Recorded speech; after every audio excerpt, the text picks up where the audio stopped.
Alright, this episode is titled I've Got Batman in My Basement. It came out on the 30th of September, 1992. Directed by Frank Parr, who we've just had on our last episode, so go check that out if you have not. The story by Lauren Bright. Teleplay by Sam Graham and Chris Hubble. Animation by Dong Yang, who have previously been the animation company to episodes that we've reviewed, which were Nothing to Fear, The Forgotten, and Two-Face Part 2. Featuring voice actors Kevin Conroy as Batman Bruce Wayne, Matthew Brooks as Sherman, Adam Carl as Nick, Lindsay Krause as Mrs. Grant, Richard Gilliand as Frank, Denise Marco as Roberta, Rob Paulson as Jay, and Paul Williams as the Penguin. Honourable mentions, as always. We've mentioned Lauren Bright before on this pod. Lauren wrote POV and Be a Clown. Writers Sam Graham and Chris Hubble wrote just this one episode for Batman the Animated Series, no other credits in this show. Their other writing credits, however, include The Little Mermaid movie, RoboCop Alpha Commando, and Beetlejuice the cartoon. Adam Carl, the voice of Nick, plays Donatello in Teenage Mutant Ninja Turtles 2, The Secret of the Ooze movie. Moozy. The Moozy. Ah, yeah, it's a Moozy. And then also, I'm sure you probably recognized him. One of Joker's goons, his name is Jay, is played by Rob Paulson. Oh, yeah, I heard it a mile away. Yeah, he's a very recognizable voice actor playing voices like... I mean, one of the Penguin's goons. You said Joker's goons. Oh, sorry. Got Joker on the brain for some reason.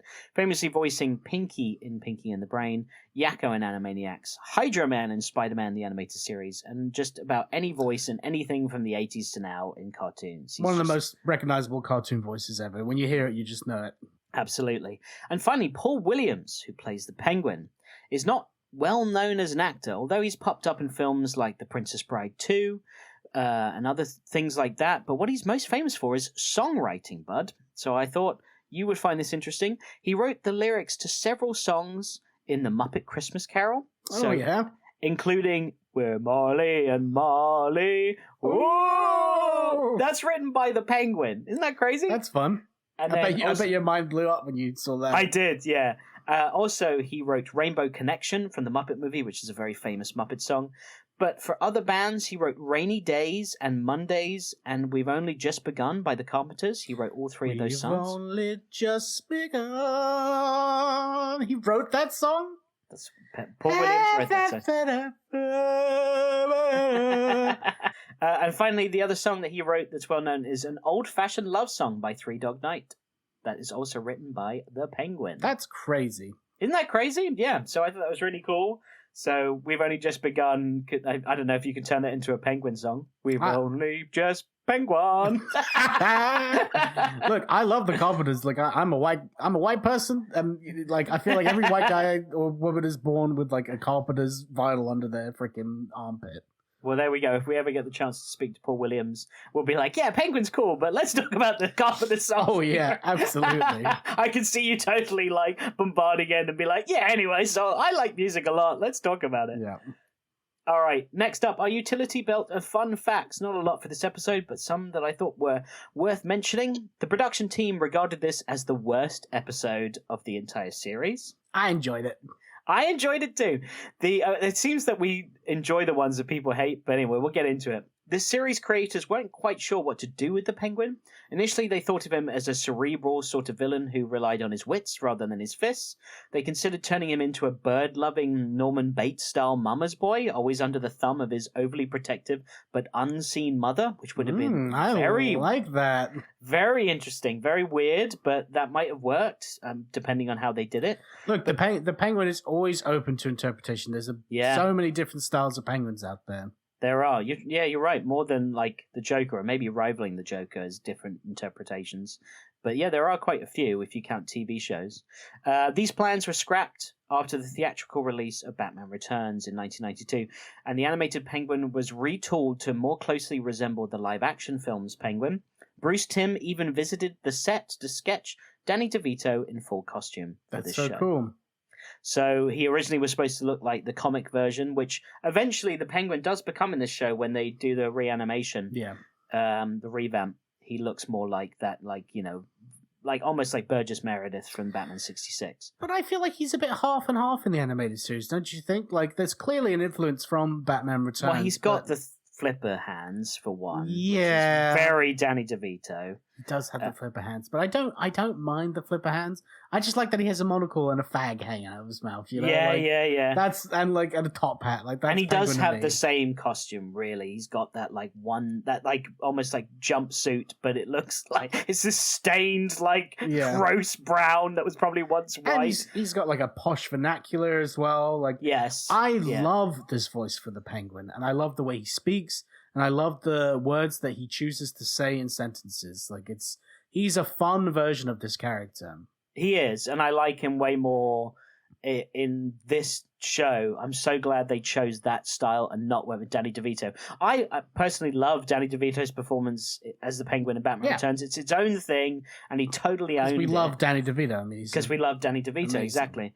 But I'm so glad someone didn't try and rip that off for this show. Just like when Hamill came on board, they were like, we don't want you to do Nicholson. We want you to do your own Joker. You know, and I love that.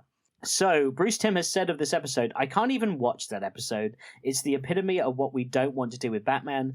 Strangely enough, kids like it. The script came in and it was terrible. Normally, I tell the director to do what he can to make it more interesting, and nobody could figure out a way to make it more interesting. The storyboard artist didn't care either, and it shows. Damn. More facts. Nick is named after Alan Burnett's son, Nicholas, who's one of the bullies, which I found weird, because why would you be like, you know, Nick, my son Nicholas, I'm going to name you in this show. Great, Dad. Am I going to be like a character that Batman saves? No, you're going to be a bully. He is a bully that ends up becoming a good guy, though, right? Does he, though? At the end, they're like, sure thing, boss.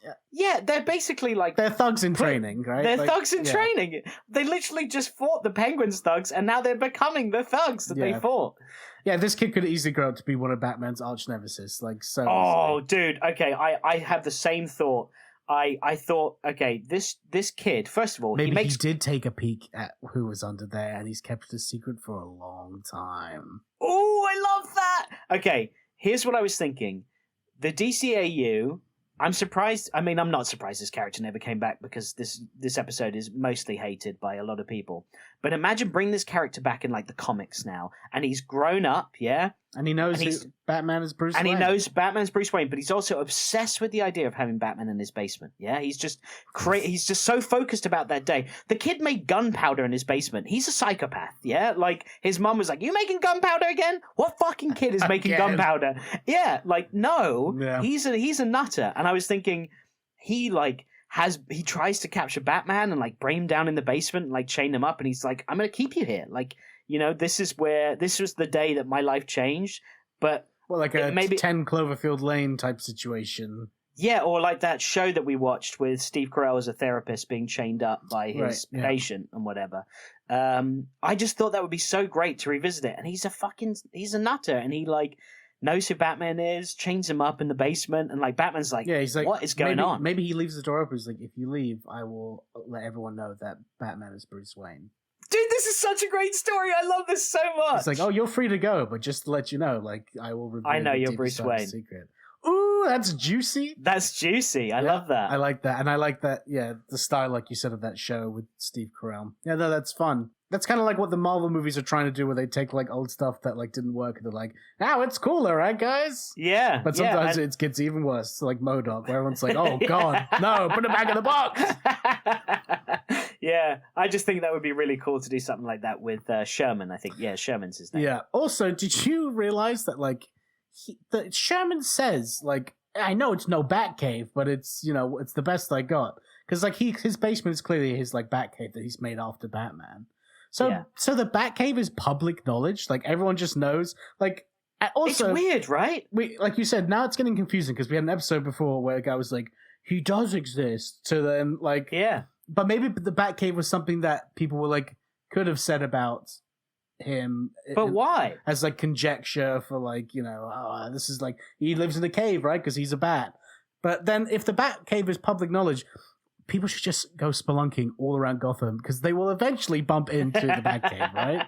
And they're like, old Wayne Manor is built on top of a large cave system. I see a lot of bats flying around Wayne Manor. Yep. Ding, ding, ding. Yeah. Bruce is like, no.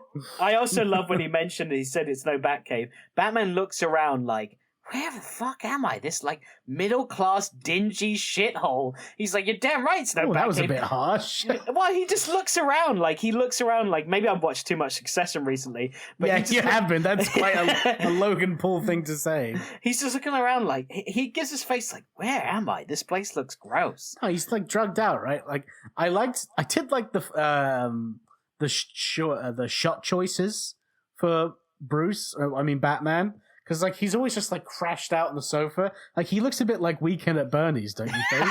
Imagine like, it.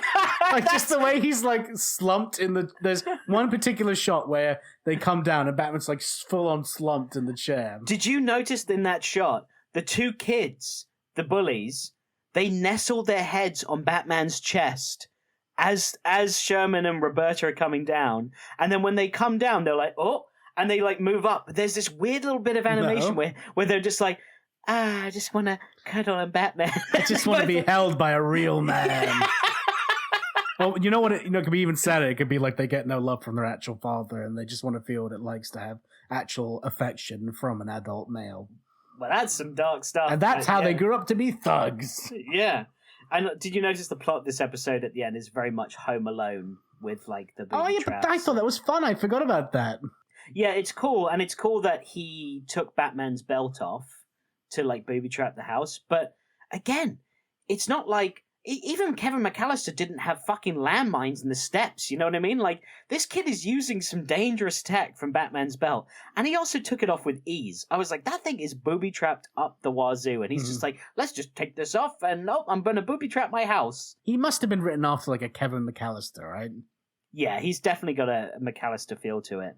And even his mum, like, when she finds out, she's all mad, and then she sees Batman, and then he tries to get his mum laid. He's like, Batman, you single, bro? That was fucking jokes. That really cracked me up, the fact that he's like, what, Mum? I'm trying to get you laid, bro. Yeah. It's the freaking Batman in my basement. If you play your cards right, he could be in yours, if you know what I'm saying. Ever heard of the Batcave, Mom? We're gonna go spelunking in yours tonight. Oh, that's her son. I'll watch. I make gunpowder. I'm a psychopath. I have mommy issues. Ted Bundy. Batman nudges him. He's like, who doesn't? So I've seen this episode maybe twice in my life because I never saw it as a kid. I watched it when I bought the DVDs in my early 20s and we were watching it together. And I remember watching it like back then and just being like, oh, this is a bad episode because I was so focused on wanting to watch the good stuff. So I just disregarded it. So today when I was going to watch it, I was like, all right, here we go. This is going to be maybe the second or third time I've ever seen this episode. And it was not as bad as I thought it was going to be. No.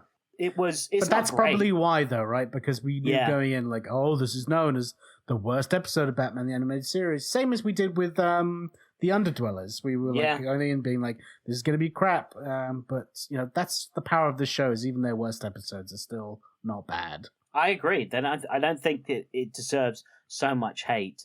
And especially poor old Frank Parr. Both those episodes are directed by him, right? And I think he did a great job. Like, I thought the animation was pretty good in this episode. Like, some was a bit weird. No, I liked it a lot. I really liked when Penguin frees himself from being wrapped up and he like slices down it. And, it's good animation. Yeah, I felt the Fabergé egg heist at the beginning felt very Wallace and Gromit with like, like the little crane arm coming in trying to grab it and like not set off the alarms. I love how on theme Batman's villains are sometimes, where they're like, I'm going to steal something. An egg, of course, because I love birds!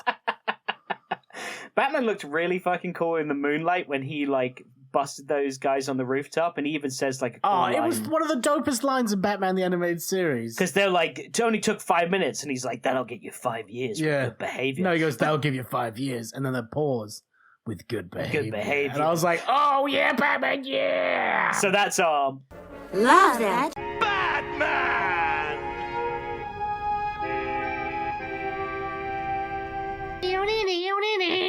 Batman, yeah! But all of a sudden, a fucking vulture like digs its claws into him, knocks him down. He must have been thinking like, what the fuck? Right? Like, he must have been like, what the fuck is going on? Like, we got Gotham has vultures now? Like, what? Also, when did everyone in Gotham become a bird expert? The kid snatches his goggles and looks through them, and he's like, hey, it's a hawk. And then he's like, that's no hawk, that's a vulture. And everyone's like, no, vulture, what's that doing in Gotham City? I would have fucking punched that kid for saying it like that, because it was so pretentious. He's like, that's no hawk, that's like a South American vulture. And he says it in a way I'm like, dude, you're gonna get bullied. Yeah. Like, no one knows that.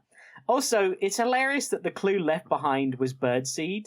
And it just seems like Gotham they have a factory for everything, because I can see Batman later on, like, in the cave, where he's just like, no, Alfred, it's not a pet shop. And he's like, okay, maybe it's a park, like a public park where, like, old people feed birds. That's where I go during the day. And he's like, no, you fucking loser, it's obviously a birdseed factory. Old man thing to do, Alfred. Are you trying to die, Alfred? And it just ends up being a birdseed factory. Like, what? Of course. What? Genius detective work. It's so on theme, Alfred. So on theme. It makes my job so much easier. Fabergé egg stolen, it's gonna be the Penguin. 2 of them stolen, it's Two-Face. Come on. Get with the program, Alfred. Seems like it's pretty easy to be the Batman, sir. You want to do it, mate? You want to do it? Oh, dear. Birthday clown, obviously the Joker. Yeah. Come on. Oh, I wouldn't have got that one, so good job, Alfred. that could have been anybody. Also, the bullies are trying to insult Sherman by calling him Sherwood or Sherlock, and I'm like, none of those are insulting, especially Sherlock. He wants to be a detective, so I'd be like, thanks, guys. Like, that's a really nice thing to say. And they're like, no, we meant that as an insult.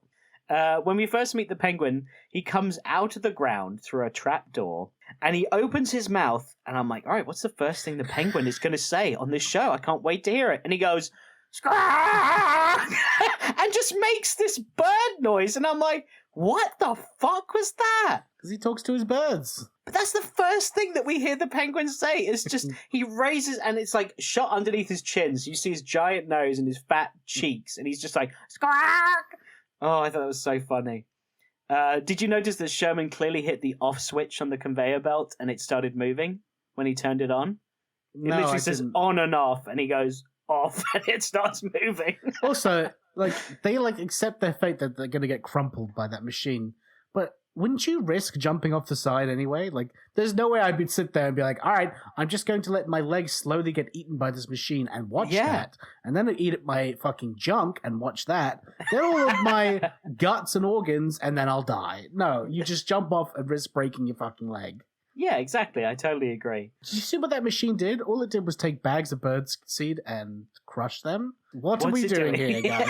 Are we packing seeds into bird seed bags and then exploding them? Like, is this a racket? What is going on? It's probably why the birdseed factory is closed down, because they had the shittest system ever. You're supposed to put them in the bags, not take them out. Oh, no, I'm ruined. I put all my money into this. What do you mean to explode them out of the bags? Oh, brother! Oh, God. Maybe, hopefully a villain will just take this over and make my life easier. I'll claim on the insurance money. Yeah, I wonder who that could be. Batman, Hawk Dude, the Penguin. When the kids are trying to start the Batmobile, they select a bunch of different weapons that it has, and most of them, made sense, but there's one button that reveals, 10 long-range missiles, and I'm like, God damn, Batman, what the fuck are you going to do with those? That could destroy the entire city if he let those off. Aliens invade, you might need to blow them up. He's like, Alfred, if I ever die in battle, release the rockets and wipe Gotham off the map. There's no hope for it. If I'm gone, might as well blow it up, baby. Burn it to the ground. I learned that from the League of Shadows, actually. Not a bad tip.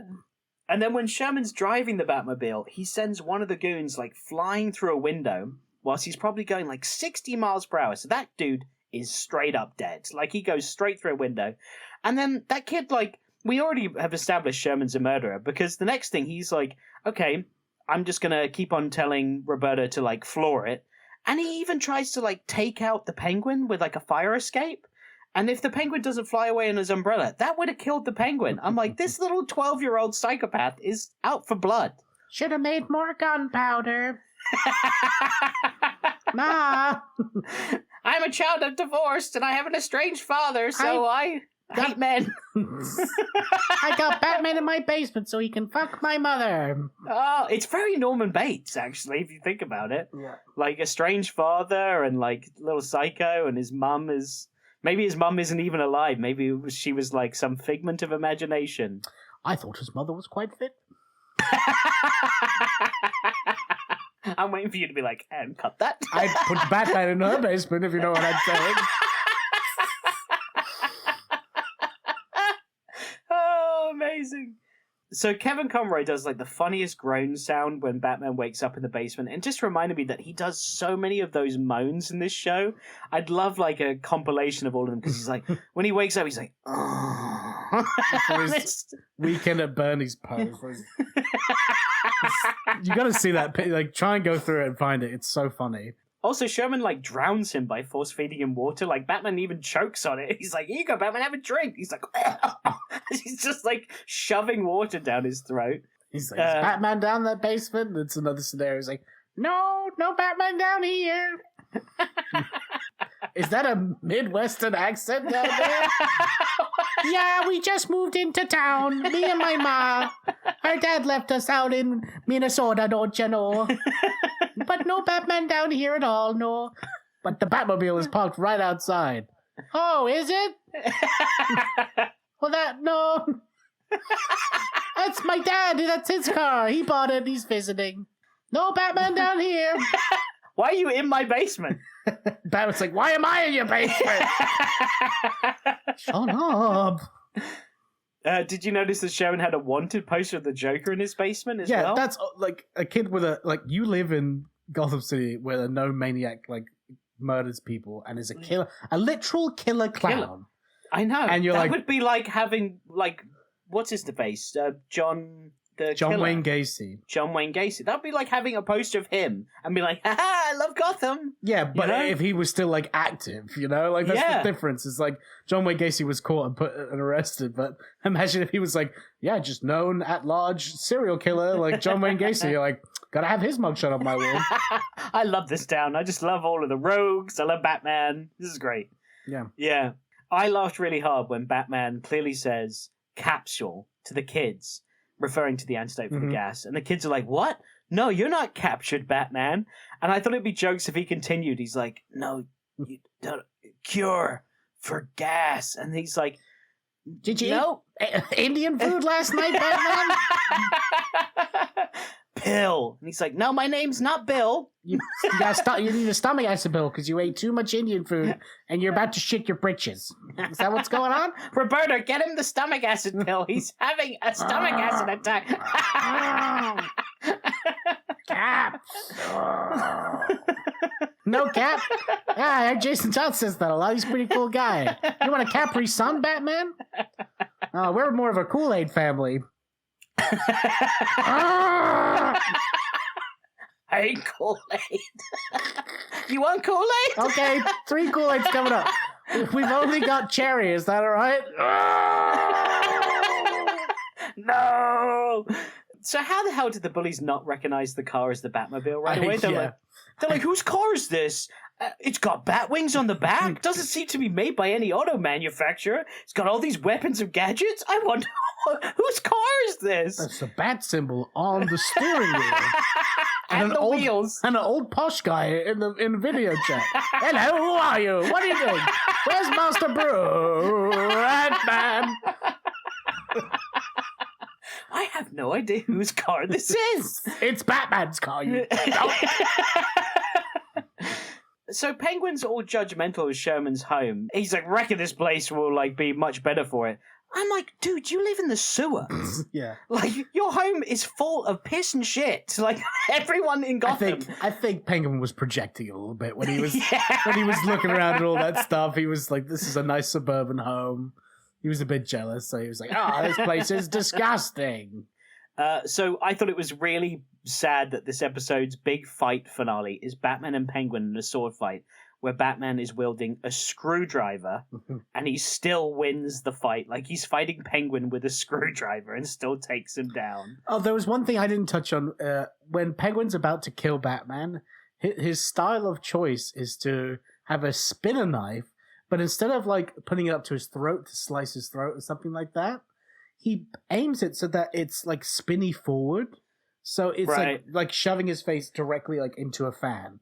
Like the splat, like everyone would have just been absolutely covered with just face mush. Like, and you'd never be able to identify him. They're like, now let's see who he is, and it's like he was a big pile of goo the entire time. He was some guy, I don't know. Had a nose, I think. There was a really poorly drawn picture of the Penguin seen on the newspapers at the end, where his monocle eye is this like giant black like melted dot. Did you see how weird his? It's usually like a little hook eye, like a little hook people.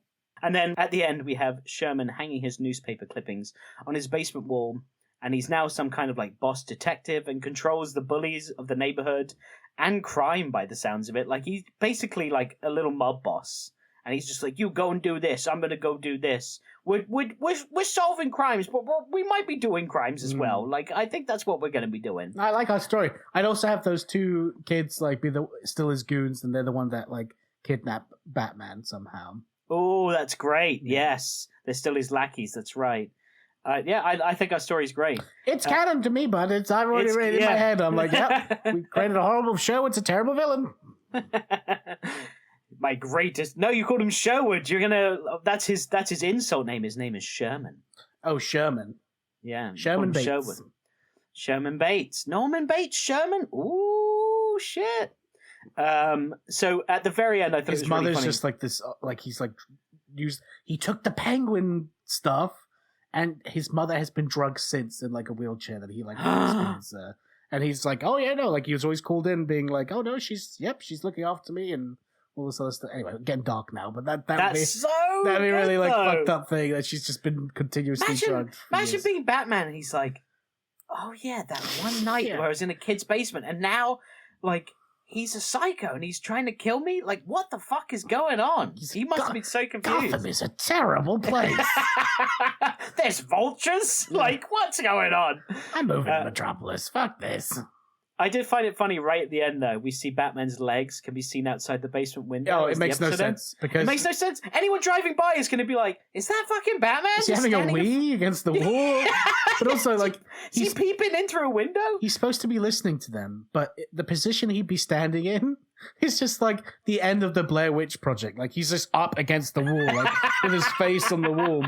Why would you make it so only your feet are seen? Like, it's such a weird choice. It is, and it's also broad daylight, right? Like, everyone can see Batman's just standing there in the daytime outside this house. I'd be like, what? Why is Gotham's a weird place. Gotham's a weird place. That's our go-to when we can't explain it anymore. Gotham's a weird place. Damn, Gotham, you crazy. And that is the end of the episode. Next up, Bud, do you know what episode we're reviewing next? It's the Joker one, I hope. It's not the Joker one. It is Heart of Ice. Okay, well that's a classic. Yes, I'm looking forward to seeing that. What was that? I was singing. I think I was about to sing the theme from The Godfather. Oh yes, Mr. Freeze's famous theme, the Godfather music. Mr. Theme's theme is a bit Godfathery though, because it's like. Oh yeah, it is similar to it. Now you mentioned that, yeah.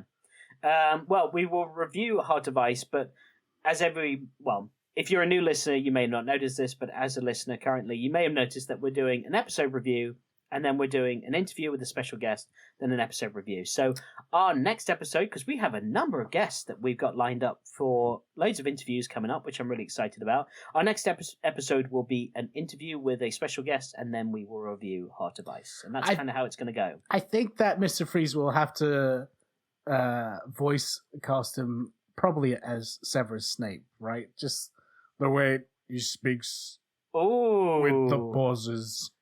Oh, I like that. I like Severus. What, are you talking about for our Capes Capers? Yeah. Yeah, I like that. That's great. Hello. My name is... No, I can't do it. I started with hello, and then I just lost it immediately. I will fight the Batman. What? The Batman? The Batman. I am coming to fight the Batman. He needs a capsule for his curry. This shit's kicking in. Oh, well, you used to do that with Mr. Freeze. I even made a gif where it's like, I need a pool. Oh, yeah. So stupid. So stupid. I need a pool. Poops like frozen logs. Oh, that would be so painful. Oh, yeah, he'd be Well, I don't think cutting he his eats. butthole up. I don't think he eats, bud. It's not like How he's does he just not like, eat? well, he's not like, some hot piping baked beans before I go out and do a crime. Why did you choose hot piping baked beans as your food of choice? Because, I don't know, I just thought, what's the opposite of Mr. Freeze? So he gets really gassy and it goes in his suit. He's like, oh no, and it like goes up into his mask. The oxygen, it keeps recycling in my suit. It He's more. stinks. Yours is more Alan Rickman from Die Hard now. Yeah. Like, ladies and gentlemen, Ladies and gentlemen, I'm going to freeze you now. I have a machine gun. So I very much look forward to watching Heart of Ice, but as I said, we'll have a guest interview next episode, then we'll get on to Heart of Ice, then a guest interview, and we'll keep on going that pattern until we run out of guests. Or we'll talk about other things, like we want to review the toys from this series, because we grew up with loads of the action figures and toys and playsets. So we'll kind of go in that pace and go along from there. Speaking of toys, have you seen some of the new Batman Lego sets that are coming out? No? They're doing another 87 or 89 Batmobile, like a smaller one because of the Flash movie. And there's going to be a Lego Batcave set. And it's pretty dope. What? It costs like $500, but you get like the Batmobile, you get like a big Joker card, and like there's loads of like fun things in it. Okay, I'm willing to accept that as my Christmas and birthday gift. $500. Yeah, I'm willing to accept that. My birthday and Christmas are very close together. I would happily accept that as a combo gift. Would you take a 20? How about a Lego basement that you can put a Batman figure in?